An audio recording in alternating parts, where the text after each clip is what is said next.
rekam.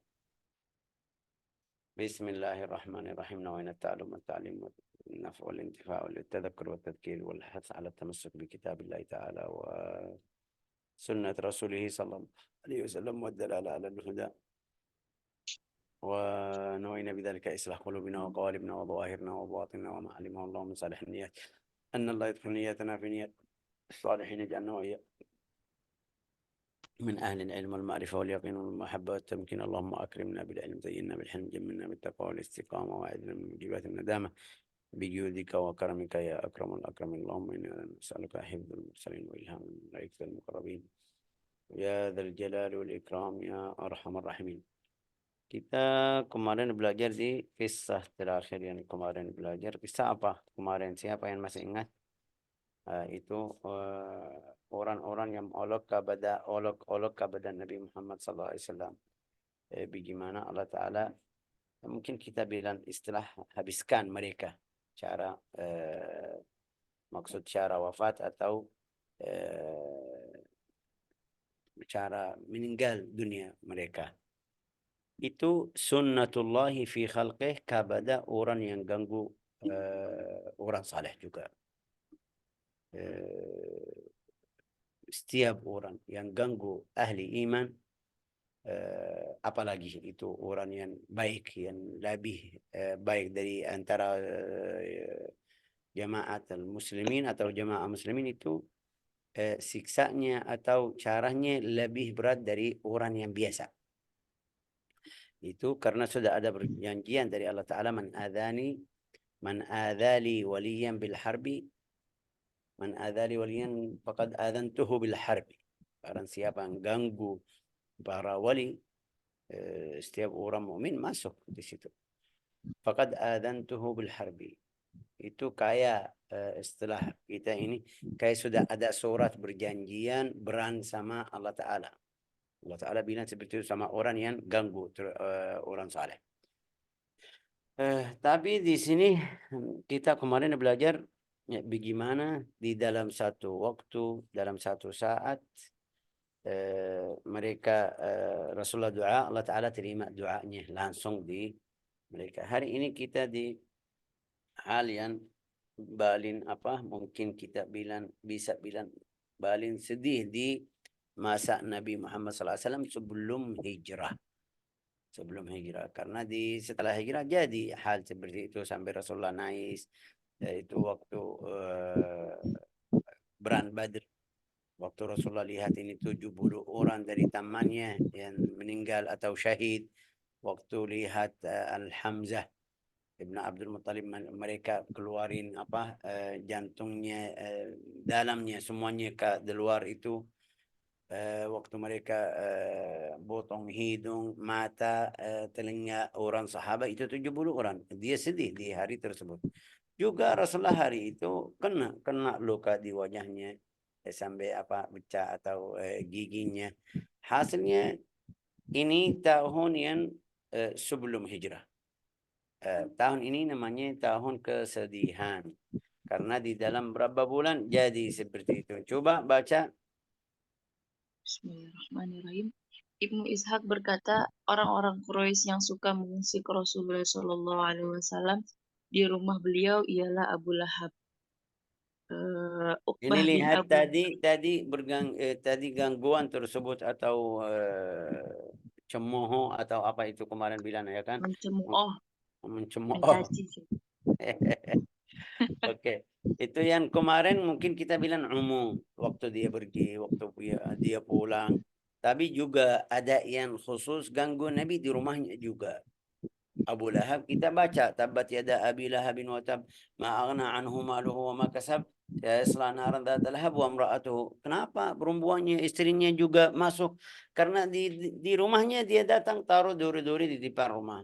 Taruh sampah-sampah di depan rumah. Itu masuk di yang ganggu. Wa kana minan nafar alladziina yu'dzuna Rasulullah fi baitihi, di rumahnya. Siapa itu? Mereka kasih kata-kata yang tidak bagus, ganggu di rumahnya langsung. Abu Lahab, Al-Hakam bin Al-As bin Umayyah, Uqbah bin Mu'ayth, Uday bin Hamra, wa bin Al-Asda Al-Hudhali, وكانوا جيرانه لم يسلم منهم أحد إلا الحكم بن العاص فكان أحدهم فيما ذكر لي يطرح عليه Rasulullah SAW. Ini salah satu hal yang bagaimana gangguan mereka dekat lebih dari yang lain. Coba ha? Beliau ialah Abu Lahab, Al-Hakam bin Al-As bin Umayyah, Uqbah bin Abu Mu'aid, Adi bin Hamra As-Saqafi, dan Ibnu Al-Asda Al-Huzaili. Mereka adalah tetangga. Betul. Mereka adalah tetangga Rasulullah Shallallahu Alaihi Wasallam. Di antara mereka yang masuk Islam hanyalah Al-Hakam bin Abu Al-As. Ini semuanya wafat dalam keadaan kafir juga. Uqbah bin Mu'ayth itu, wal Hakam bin Al-As bin Umayyah, ini wafat di Badr, waktu perang Badr. Abu Lahab itu wafatnya penyakit yang biasa, tapi dalam keadaan yang buruk juga. Kecuali Al-Hakam bin Abil As. Al-Hakam bin Abil As ini masuk ke agama Islam. Subhanallah, ini kita harus terima pelajaran atau harus kita ambil pelajaran dari hal yang seperti ini. Kadang-kadang musuh kamu yang paling musuh tiba-tiba bisa masuk agama Islam. Yang berapa tahun yang lalu yang di Denmark itu yang mereka kasih gambar itu karikatur itu untuk Nabi Muhammad SAW. Setelah berapa bulan, setelah berapa tahun dia masuk agama Islam sampai datang ke ziarah kubur Nabi Muhammad SAW di Makkah. Ya, ini luar biasa. Yang di Aswad juga ada berapa orang yang ganggu orang sahabat di zaman Nabi juga. Zaman Nabi ini salah satu orang, Al-Hakam ibn Al-As ibn Umayyah. Ganggu orang yang ganggu Nabi di rumahnya. Sampai kasih ceritanya ini, nanti kita baca ceritanya apa. Tapi di akhirnya masuk agama Islam. Biar kita tidak putus asa sama siapapun. Hatinya itu hati orang di tangan Allah Ta'ala. Bisa bolak-balik di dalam 1 menit 1 jam sudah jadi ahli ibadah atau ahli taqwa. Banyak berapa orang yang di dalam 1 detik itu atau 1 waktu kemarin ahli maksiat, hari ini sudah kasih tahu saya sudah pindah atau hijrah. Ya. Ini juga biar kita jangan kayak seperti kasih stempel itu su'ul khatimah, fulan wafat atau fulan ahli neraka. Bukan ahli neraka, karena kita enggak tahu husnul khatimah, kita tidak tahu wafatnya dalam keadaan agama Islam, dalam keadaan yang baik atau tidak. Jadi kita tidak bisa fulan ini ahli surga, kecuali kalau kita lihat orangnya waktu wafat dalam keadaan yang buruk atau mungkin bilang haram atau maksiat. Ini juga kalau ahli maksiat tidak bisa bilang ini di neraka selalu atau selama. Mungkin masuk neraka habis itu keluar. Ya. ini Al-As bin Al-Hakam bin Abil As, fakana ahaduhum fima dzakara li yatrahu alaihi rahim asya wa huwa yusalli. Itu gangguan mereka dekat karena mereka tunggu lihat Nabi kalau keluar masuk. Ini salah satu. Coba baca. Suatu ketika salah seorang dari mereka melemparkan usus kambing kepada Rasulullah Shallallahu Alaihi Wasallam pada saat beliau sedang sholat. Seperti dikatakan kepadaku oleh Umar bin Abdullah bin Urwah bin Zubair dari Urwah bin Az-Zubair, bahwa jika dilempari oleh mereka, beliau keluar dengan membawa ranting pohon, kemudian usus tersebut dengannya sambil berkata, "Hai Bani Abu Manaf, hubungan bertetangga macam apakah ini?" Kemudian beliau melemparkannya di jalan. Ini Rasulullah sabar, tidak marah-marah, tidak keluar bahasan terus bilang berentam, ya kan. Seharus kita ini manusia yang biasa seperti itu. Kalau saya keluar setiap hari lihat fulan yang taruh, tidak mungkin sabar, ya kan. Datang ke rumah, fulan kenapa ini lulu. Tapi Rasulullah enggak, dia bilang, wahai Bani Abdul Manaf, ini bagaimana? Ayu juwarin hadha, ya biar mereka sadar. juga biar kita ambil pelajaran cara yang lembut itu lebih afdal dari cara yang keras. Kadang-kadang itu hakmu, betul, hakmu, bisa ambil hakmu. Kalau kamu pergi ke pengadilan itu boleh, ini hakmu. Tapi cara yang keras biasa gagal. Cara yang lembut itu lebih afdal. Jadi Rasulullah tidak keluarin cara atau marah dari hatinya atau dari lidahnya ini keluar kata-kata yang tidak bagus, enggak. Jadi tanyaan, wahai Bani Abdul Manaf, apakah itu cara yang tetanggamu atau sama tanggamu? Mereka malu. Ada di riwayat lain. Ada di sini mereka diam, tapi dia yang buang atau ambil yang ganggu di jalannya. Lanjut, ha? Ibnu Ishaq berkata, pada tahun ini Khadijah wafat dan pada tahun yang sama Abu Thalib juga meninggal dunia. Rasulullah Shallallahu Alaihi Wasallam mendapatkan banyak sekali ujian kehidupan setelah wafatnya Khadijah. Karena sebelumnya Khadijah bagaikan penasihat beliau yang jujur dalam Islam.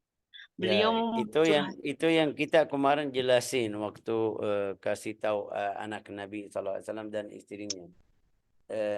Istri kalau sifatnya seperti itu pasti suami selalu ingat, mungkin kita bilang sayang atau cinta kepada perempuan yang sifatnya seperti itu. Tapi kalau sifatnya galak itu, dia baru masuk, dia lidahnya tidak berhenti, itu kasihan suami. Jadi biasa apa namanya ini hindari kadang-kadang karena sudah punya anak, sudah punya rumah. Jadi kalau ada hal-hal seperti ini dia hindari atau tidak masuk rumah. Kita sudah kemarin jelasin atau bercanda. Yang mau tahu bagaimana lidahnya, ya tanya diri sendiri. Suami saya setiap hari balik ke rumah atau balik duduk sama teman sampai waktu tidur baru masuk. Ya, bisa jawab sendiri. Bisa jawab sendiri. Bisa tahu. Kenapa? Karena sifat laki-laki seperti itu.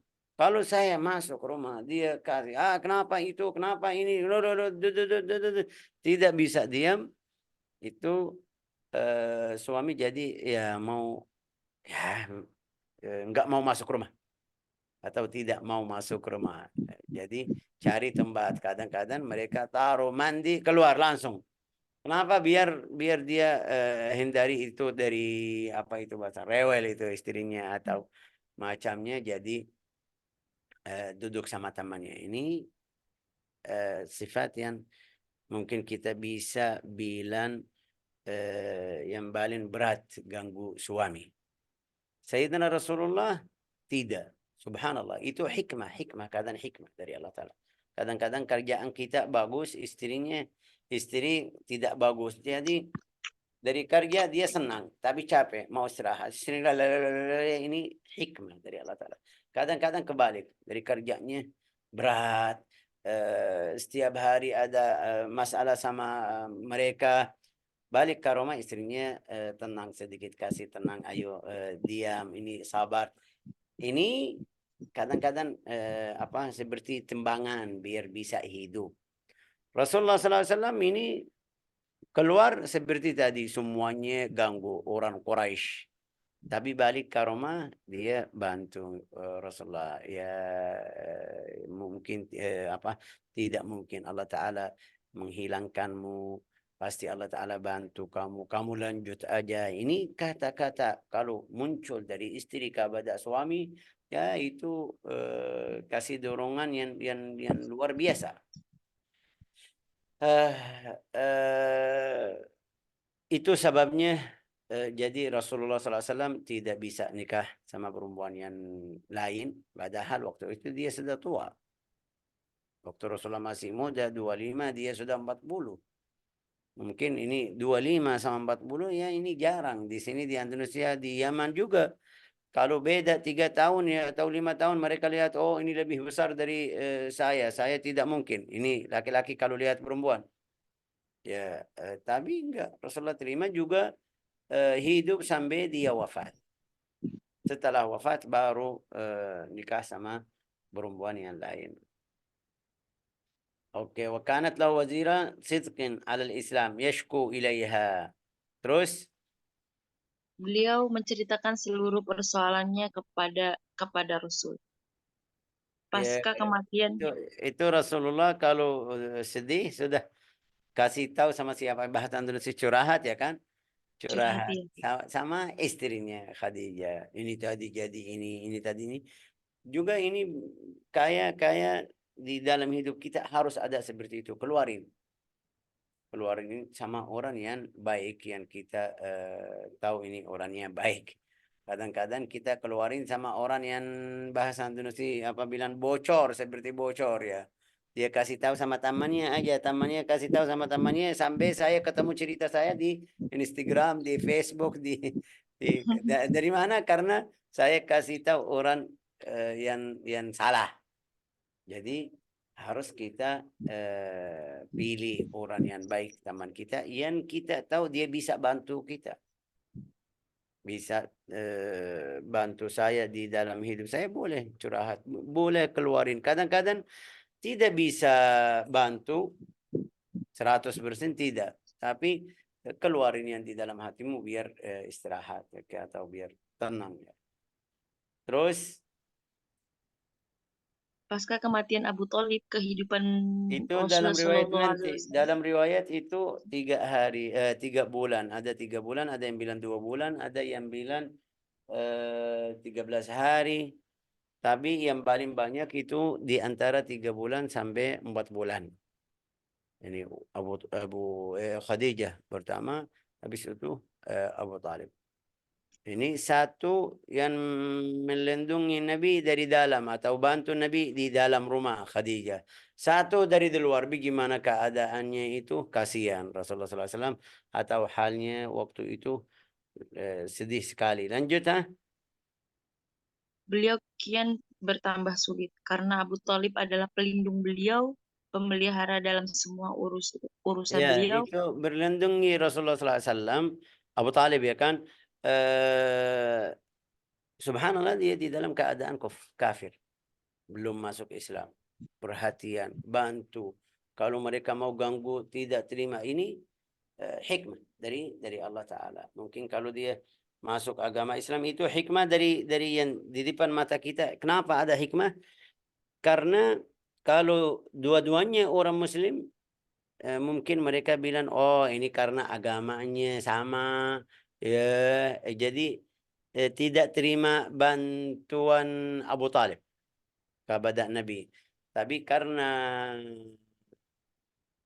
agamanya beda, Abu Talib masih ikut agama mereka, kayak lihat ini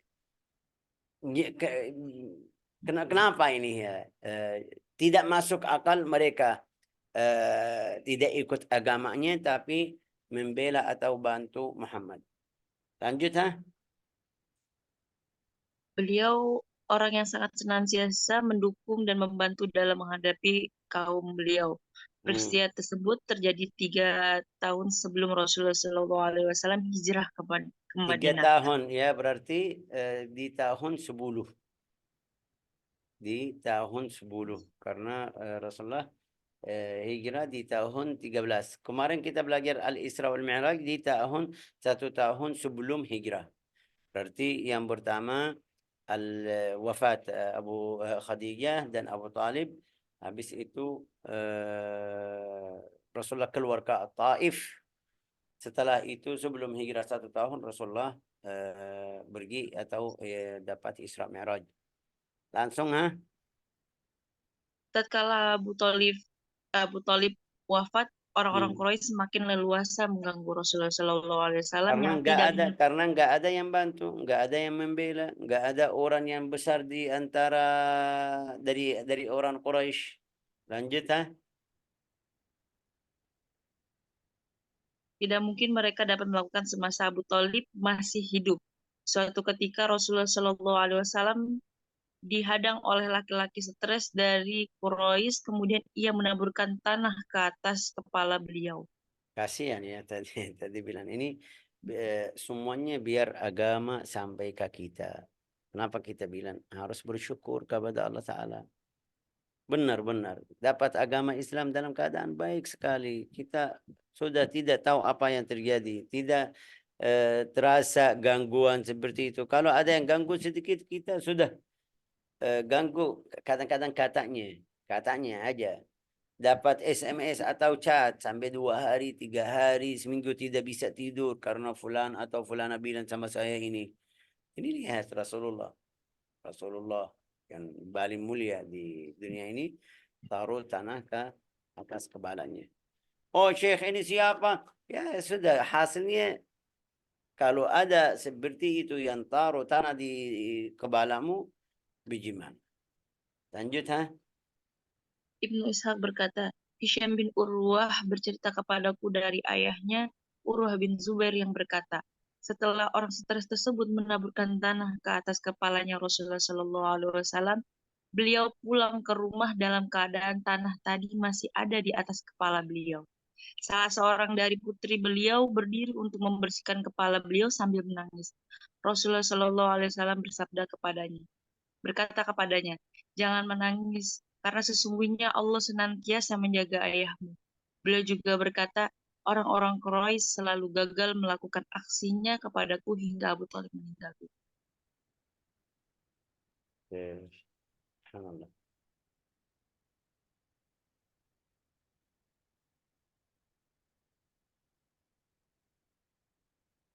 Ini di sini ada tambahan dari buku Ibn al-Athir fi Kitab al-Kamil. Qala tufi Abu Talib wa Khadijah qabla al-hijrah. Seperti tadi, sebelum hijrah 3 tahun wafat Abu Talib dan Khadijah. Wa ba'da khurujihim min asy-syi'b. Setelah mereka keluar dari namanya apa kemarin itu, Lembang Bani Hashim atau Lembah atau apa itu, tempat yang Lembah, waktu lembah. mereka apa itu apa itu hisar seperti Lekdon itu atau seperti Gaza sekarang, tidak boleh masuk makan minum, namanya apa itu di Syekh Bani Abu Hashim itu 3 tahun. Ini sebelumnya, setelahnya. Terus fatufi Abu Talib fi Syawal. Abu Talib wafat di Syawal. Ada yang bilang di Dzulqa'dah, berarti di tahun tersebut.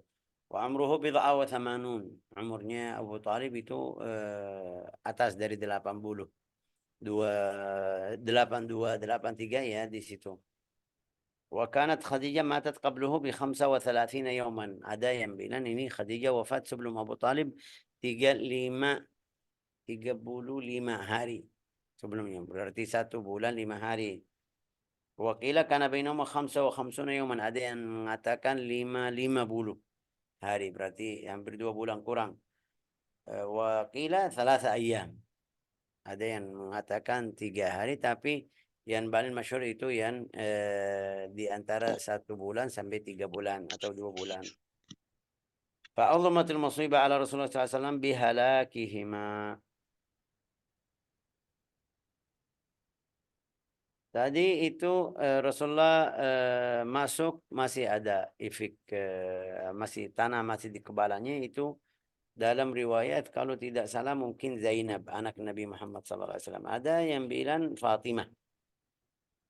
Ada, kalau tidak salah ada yang bilang Fatimah itu yang bersihin tanah dari kepalanya. Juga Rasulullah bilang sama dia, jangan nangis, Allah Ta'ala melindungi ayahmu. Itu juga dari melindungi ayahmu itu maksudnya dari gangguan sampai membunuh atau macamnya. Tapi kena mereka ganggu jalannya bicara, itu harus ada. Tentang masalah wafat atau mereka bisa membunuh Nabi Muhammad SAW, itu tidak mungkin. Sudah. Lanjut. Qala wa yaqulu baina dzalika ma nalat minni. Ini Rasulullah ingat ayahnya Abu Talib, pamannya Abu Talib. Dia bilang mereka tidak bisa ganggu saya sampai Abu Talib wafat atau macam tersebut. Nah, lanjut. Qala Ibnu Ishaq berkata, pada saat orang-orang Quraisy mendengar sakitnya Abu Thalib, sebagian mereka berkata kepada sebagian yang lain, sesungguhnya Hamzah dan Umar telah masuk Islam dan Islam telah menyebar luas di kabilah-kabilah Quraisy secara keseluruhan. Oleh karenanya, Ini ceritanya sebelum kita baca cerita, ada beberapa ulama yang bilang wafat dalam keadaan kafir dari hadis ini. Ada riwayat lain dari Abdullah bin Abbas waktu Rasulullah bilang sama beliau, wahai Abu Talib, ucapan la ilaha illallah walau satu kali biar dapat bukti di hari kiamat. Rasulullah waktu dia Abu Talib bilang, saya seperti agama ayah dan keluarga sebelum kamu, wafat dalam keadaan tersebut. Ada yang riwayat Abdullah bin Abbas bilang saya dengar bahwa sebelum dia keluar atau cubut nyawanya itu bilang asyhadu an la ilaha illallah wa anna muhammadan rasulullah. Ini riwayat yang kedua. Juga ada yang kemarin tanya Abdullah bin Abbas. Abdullah bin Abbas bilang, wahai, atau Al-Abbas bin Abdul Muttalib, ya, wahai Muhammad, kamu tidak bisa bantu pamanmu Abu Talib. Berarti tidak ada manfaat dari agamamu atau dari bantuan Abu Talib kepadamu. Bilang, ya itu karena saya atau karena dia melindungi saya selama hidupnya, Allah Ta'ala keluarin Abu Talib dari Jahannam, taruh di satu tempat, dia pakai sandal sampai mendidih otaknya ini. Ini sudah siksa yang paling ringan untuk siapa? Abu Talib. Kenapa? Karena dia membela atau selama waktu dia hidup lindungi Nabi Muhammad sallallahu alaihi wasallam. Jadi di sini kita harus apa? Jangan cari kata-kata atau cerita-cerita yang bisa ganggu Nabi Muhammad SAW. Kita sendiri aja kalau kenal sama fulan yang baik aja, teman kita dari Yaman atau dari Indonesia, kalau mereka kasih tahu dia wafat dalam keadaan su'ul khatimah, sampai kita tahu ini ahli neraka, seperti dalam keadaan mungkin kita bilang lagi maksiat, dia wafat di hal tersebut, sudah ini yakin di dalam mata kita, yakin ini su'ul khatimah. Terus bagaimana Allah Ta'ala memaafkan sama beliau atau tidak, ini masalah beliau sama Tuhannya. Tapi kita lihat fulan wafat dalam keadaan su'ul khatimah, sudah su'ul khatimah. Assalamualaikum warahmatullahi wabarakatuh. Ini kalau teman kita sedih. Oh kasihan fulan ini. Bagaimana? Apalagi ini paman Nabi Muhammad SAW juga dia bantu luar biasa selama berapa tahun ini, 10 tahun. Waktu Quraisy mau ganggu atau itu, ya. Jadi jangan sampai kita ganggu Nabi Muhammad SAW di keluarganya. Ya Nabi sudah wafat, tapi bicaramu yang kita belajar atau yang kita ucapan tentang keluarga Nabi bisa sampaikan. Malaikat itu sampaikan semuanya. Ya, lanjut coba baca ceritanya. oleh karenanya mari kita jenguk Abu Talib dan menasehatinya agar menghentikan dakwah keponakannya. Demi Allah, kita tidak akan pernah merasa hidup nyaman kalau dia menguasai masalah kita. Lanjut. Ibnu Ishaq berkata, Al-Abbas bin Abdullah bin Mu'abbad berkata dari sebagian keluarganya dari Ibnu Abbas, ia berkata, orang-orang Quraisy itu lalu datang kepada Abu Talib dan merayunya. Mereka adalah Utbah bin Rabi'ah, Syaibah bin Rabi'ah, Abu Jahal bin Hisham, Umayyah bin Khalaf, dan Abu Sufyan dalam rombongan tokoh-tokoh Quraisy. Ini sebentar. Utbah bin Rabi'ah wa Syaibah bin Rabi'ah, ini dua saudara. Utbah bin Rabi'ah wa Syaibah bin Rabi'ah.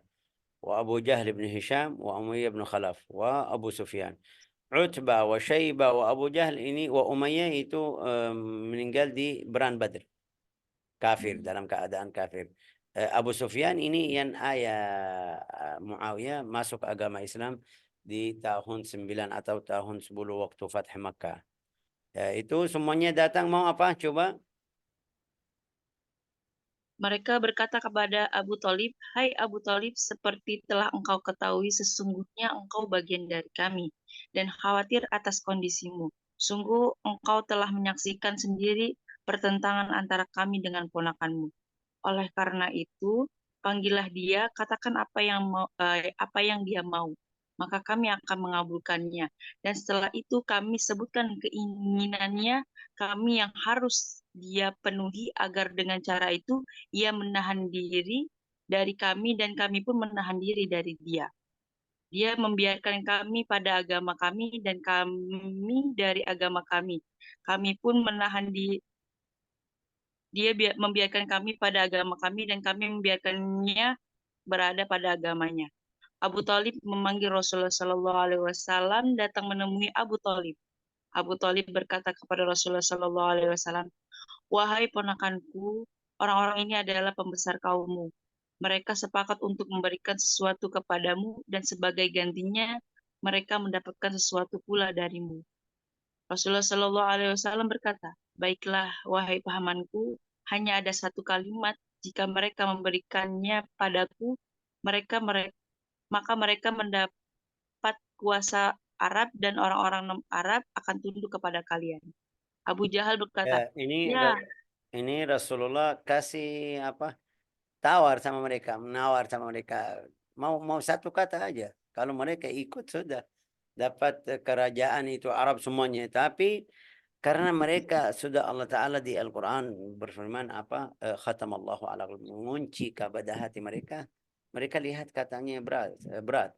Sampai mereka seperti orang gila itu. Dia tepuk tangan. Ini gimana wahai Muhammad ini? Satu kata atau jadikan berapa Tuhan, satu Tuhan. Ya, coba Kalau Abu Jahal berkata, ya, jangankan satu kata, 10 kalimat pun boleh kau ucapkan. Rasulullah Shallallahu Alaihi Wasallam bersabda, katakanlah la ilaha illallah dan tinggalkan apa saja yang kalian sembah selain Allah. Tokoh-tokoh Quraisy bertepuk tangan, kemudian mereka berkata, wahai ya ini Muhammad, hati-hati ya kan tepuk tangan ini. Jadi kenapa beberapa ulama tidak suka tepuk tangan kalau seperti ceramah, muhadharah atau anak kita menang. Jangan ini tepuk tangan yang di majelis majelis umum itu seperti mungkin bilang apa itu acara nikah, acara umum ini tak tak tak tak. Ada beberapa ulama lihat ini makruh karena ini sifat orang kafir atau musyrik. Bilang makruh bukan haram, makruh. Jadi tepuk tangan itu mereka syiar atau tanda orang kafir itu kalau tidak terima sesuatu. Sekarang kita kebalik. Kalau senang dari sesuatu langsung tepuk tangan tak tak tak tak sama anaknya atau di sekolah atau dimanapun. Sudah jadi budaya baru. Bagaimana hukumnya? Tadi bilang itu tidak masuk sampai haram. Kita bilang makruh kalau ada bisa pakai kata yang baru atau cara yang baru mungkin lebih afdal.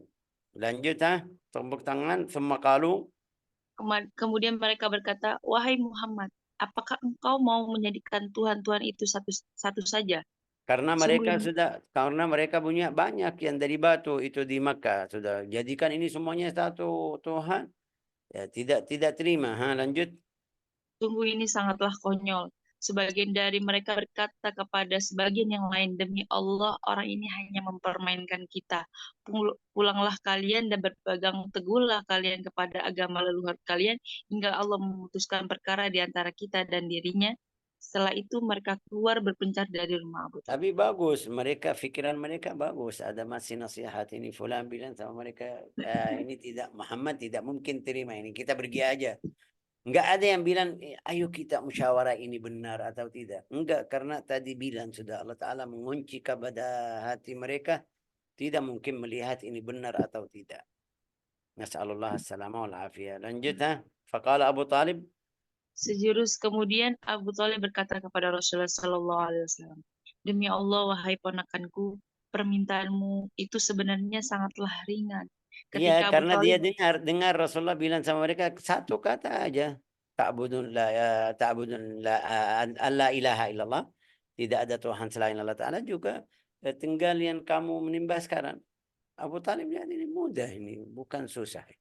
Sampai ada beberapa ulama yang bilang, oh ini berarti Abu Talib di dalam hatinya terima. Tapi ucapannya tidak terima. Lanjut ah.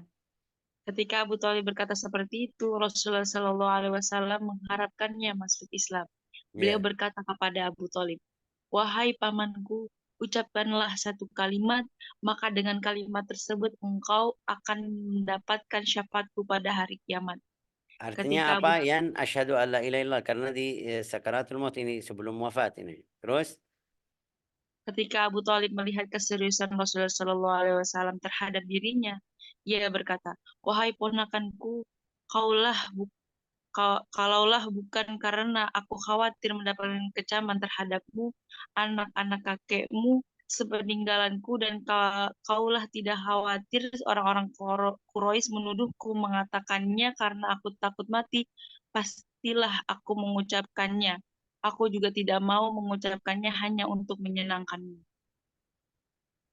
Ketika ajal hanya, Abu hanya apa? untuk menyenangkan hati Rasul doang. Iya, dia berarti dia tidak terima, tapi masih itu yang ulama bilang, dia bilang ini saya mungkin la aquluha illa li usrak, mungkin ana aqulaha la ilaha illallah, berarti dia ucapan la ilaha illallah Muhammadur Rasulullah. Lanjut. Ketika ajal Abu Thalib semakin dekat, Al-Abbas melihatnya menggerak-gerakkan kedua bibir, kemudian ia mendengarnya dengan telinganya. Al-Abbas berkata kepada Rasulullah Sallallahu Alaihi Wasallam, "Wahai ponakanku, demi Allah, sungguh saudaraku telah mengucapkan kalimat tersebut." Rasulullah Sallallahu Alaihi Wasallam bersabda, "Aku tidak mendengarnya." Ya, jadi seperti cerita yang kita dengar ini, kita harus berhatian.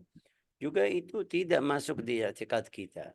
Abu Talib mukmin atau tidak mukmin ini Allah Ta'ala tidak tanya sama kita. Abu Talib mukmin atau tidak. Ya, jadi jangan kita dibahas-bahas seperti ini. Biar tidak melukai atau menyakiti hati Nabi Muhammad sallallahu alaihi wasallam. Cerita ini semuanya ada di surat Sad. Sad wal Quran dzikr, waktu mereka datang Abu Abu al-Hakam wa Umayyah bin Khalaf wa Utbah wa Syaibah bin Rabi'ah wa Abu Sufyan, itu di surat Sad ada apa itu? Gambaran cerita mereka. Coba baca. Ada artinya atau tidak, Ustazah? Ada di sini sih. Coba baca.